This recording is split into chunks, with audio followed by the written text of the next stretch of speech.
విశాఖ తీరం నుంచి సముద్రంలో వేటకు వెళ్లాడు ఒక మత్స్యకారుడు.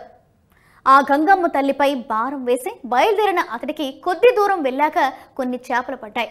వేటలో భాగంగా ఇంకాస్త ముందుకు వెళ్లి వల విసిరాడు. వెంటనే వల బరువుగా అనిపించింది.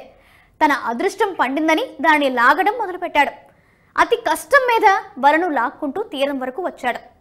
తీరా పడవ దిగాక ఆ వలలో పడిన వింత భారీ ఆకారాన్ని చూసి ఒక్క క్షణం వణికిపోయాడు. వెంటనే అధికారులకు సమాచారం అందించాడు ఆ మత్స్యకారుడు. వాళ్ళొచ్చి చూసి అది అతి విలువైన టోఫిష్ అని తెలుసుకుని ఆశ్చర్యంలో మునిగిపోయారు.